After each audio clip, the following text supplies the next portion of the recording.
Hello beautiful people, welcome back to my channel. నా videos చూస్తూ subscribe చేసుకోకపోతే వెంటనే వెళ్ళి సబ్స్క్రైబ్ చేసుకోండి. నా వీడియో లాస్ట్ వరకు చూసి మీకు నచ్చినట్లయితే ఒక లైక్ ఇచ్చేసేయండి. నా వీడియోస్ కొత్తగా చూస్తున్నారు న్యూ పీపుల్, కానీ సబ్స్క్రైబ్ చేసుకోవట్లేదు. ఈ వ్లాగ్ వచ్చేసి కుకింగ్, ఏం చేస్తున్నా అనేది చూసేయండి. Let's get into the video. Thumbnail చూసిన తర్వాత మీకు అర్థమైపోయి ఉంటుంది నేను ఏం చేస్తున్నా అనేసి. నేనైతే first 2 tomatoes, 2 onions and 3 green chilli తీసుకున్నాను. ఫస్ట్ ఇవన్నీ కట్ చేసి పెట్టుకున్నామంటే కుకింగ్ అనేది ఫాస్ట్గా చేసేయచ్చు. ఫస్ట్ బౌల్ పెట్టుకొని హీట్ చేసుకోవాలి. హీట్ అయిన తర్వాత ఆల్రెడీ కొంచెం ఆయిల్ వేసిన నేను, ఇప్పుడు నెయ్యి వేస్తున్నా. మొత్తం నెయ్యి వేసి ఇంకా బాగుంటుంది, కానీ మేము నెయ్యి ఎక్కువ తింటాం కాబట్టి నార్మల్గానే, అందుకే కొంచెం ఆయిల్ కూడా వేసిన. నెయ్యి క్వాంటిటీ కొంచెం ఎక్కువ వేసుకుంటాం మేము, ఆయిల్ తక్కువ. ఇప్పుడు గరం అన్ని మసాలాలు, బిర్యానీలోకి వేసే మసాలాలు అన్నీ తీసుకున్నాను నేను ఆల్రెడీ, అన్నీ కలిపి. ఇప్పుడు అవి వేసేస్తున్నాను.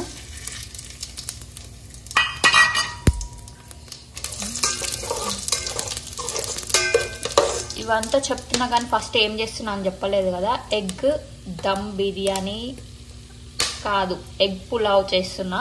ఆల్రెడీ ఇక్కడ ఎగ్స్ పెట్టిన, ఎగ్స్ ఇక్కడ బాయిల్ అవుతున్నాయి.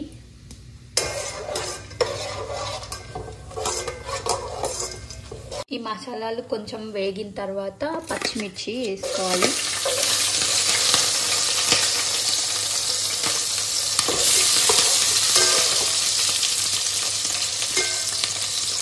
అది మీద పడుతుంది కాబట్టి కొంచెం దూరం పోవాలి పచ్చిమిర్చి వేసినప్పుడు.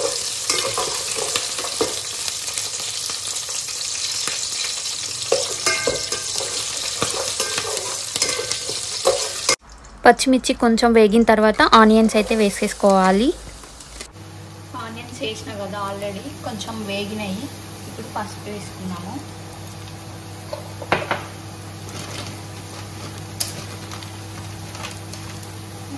కొంచెం కరివేపాకు పౌడర్. ఇండియాలో మనకి ఫ్రీగా దొరుకుతుంది కదా కరివేపాకు చెట్లు, ఎక్కడ పడితే అక్కడ ఉంటాయి కదా. అది మనం తెచ్చుకొని ఎండబెట్టుకొని పౌడర్ వేసి మనం తెచ్చుకోవచ్చు ప్యాక్ లాగా. ఇక్కడ యూజ్ చేసుకోవచ్చు మనము. అబ్రాడ్స్లో ఉన్న వాళ్ళకైతే యూజ్ అవుతుంది. కొంతమందికి అయితే తెలియదు, తెలియని వాళ్ళ కోసం చెప్తున్నా. కొంతమంది అనుకుంటారు, తెలియని వాళ్ళైతే తెచ్చుకోండి, తెలిసిన వాళ్ళైతే స్కిప్ చేసేయండి. ఆనియన్స్ కూడా వేగినాయి. ఇప్పుడు ఆనియన్స్ వేగిన తర్వాత నెక్స్ట్ మన అల్లం పేస్ట్. ఇప్పుడు నెక్స్ట్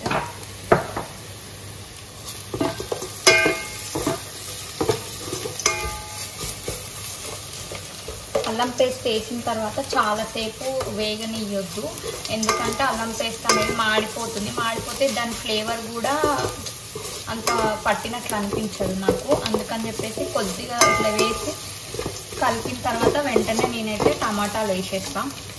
ఎందుకంటే దాని ఫ్లేవర్ నాకు మొత్తం టమాటాలకు కూడా పట్టాలి అల్లం పేస్ట్. దాని ఫ్లేవర్ ఉంటేనే బాగుంటుంది కాబట్టి టమాటాలు కూడా నేను చిన్నగా కట్ చేసుకున్నాను. ఎందుకంటే గ్రేవీ లాగా నాకు రావాలి కాబట్టి. మనం గ్రేవీ లాగా కావాలి అని మిక్సీలో కూడా వేసుకోవచ్చు టమాటా. ఆల్రెడీ బియ్యం కూడా నానబెట్టుకున్నా నేను సైడ్కి. బియ్యం నానబెట్టుకొని ఎగ్స్ బాయిల్ చేస్తున్నా. తర్వాత ఈ ప్రాసెస్ చేస్తున్నాను. ఈ గ్రేవీ అయ్యేలోపు బియ్యం కూడా నానిపోతాయి, ఎగ్స్ కూడా బాయిల్ అయిపోతాయి. క్విక్ రెసిపీ అన్నమాట. మూత పెడితే ఇవి ఉడికిపోతాయి అనుకున్నా కానీ మాడిపోయింది. ఇప్పుడు గిన్నెంతా గీకాల్సి వస్తుంది. ఎట్లుంటది మరి మనతోని? అట్లుంటది మనతో, అట్లుంటది. ఇప్పుడు కొంచెం లైట్గా సాల్ట్, కొద్దిగా కారం. ఇప్పుడు సైడ్కి కడాయి పెట్టుకున్న, ఆయిల్ వేసుకున్నా కొంచెం. అందులోకి ఆయిల్ కొంచెము కారం, కొద్దిగా పసుపు వేసుకున్నా, ఒక చిటికెడు. ఇప్పుడు బాయిల్ చేసుకున్నాం కదా ఎగ్స్, అవి ఆల్రెడీ పొట్టు తీసేసుకున్నా. ఇప్పుడు ఇంట్లో వేసి ఫ్రై చేసేసుకోవడమే.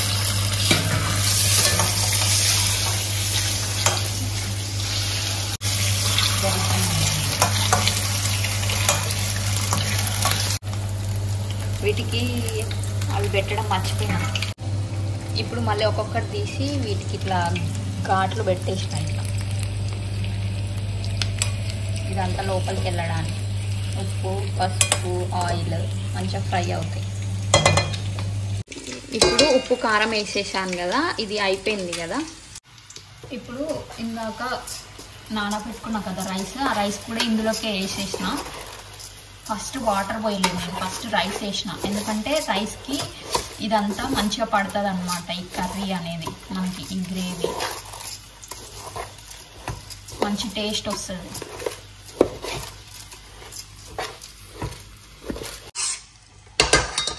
నేను ఇంకా ఏం మసాలాలు కూడా వేయలేదు కదా. ఇప్పుడు వేస్తాను ఇందులో ధనియాల పొడి. ఇప్పుడు ఒక స్పూన్ వేసిన ధనియాల పొడి, గరం మసాలా, కారము అవన్నీ వేసినాం కాబట్టి మనం చూసి వేసుకోవాలి. ఫస్ట్ కూడా మసాలా అవన్నీ వేసినాం కాబట్టి ఎక్కువ అయిపోతుంది మసాలా, అందుకే చూసుకొని కొంచెం కొంచెం వేసుకోవాలి. మనం టేస్ట్ ఎక్కువ కారం తినేటట్లయితే ఎక్కువ వేసుకోవచ్చు. మేము కారం ఎక్కువనే తింటాం కాబట్టి మాకు తగ్గట్లు మేము వేసుకున్నాం. ఇదంతా ఇట్లా మంచిగా కలిపిన తర్వాత ఒక 2-3 మినిట్స్ మూత పెట్టేసుకొని గ్రేవీ మొత్తం రైస్కి పట్టే వరకు ఒక 2-3 మినిట్స్ వదిలేసుకుంటే సరిపోతుంది.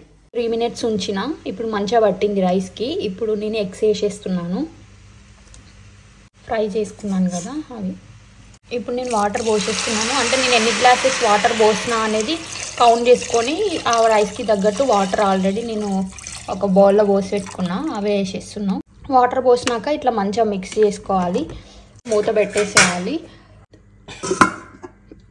రైస్ మొత్తం ఉడికిపోయింది, మొత్తం రెడీ అయిపోయింది. Yummy yummy chicken pulao, egg pulao.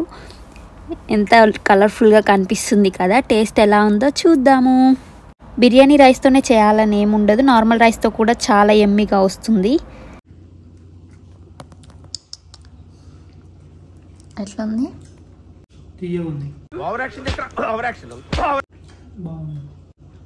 Joke వేసినావు కదా, నవ్వాలి ఇప్పుడు. Thank you for watching this video. Please do like, share and subscribe.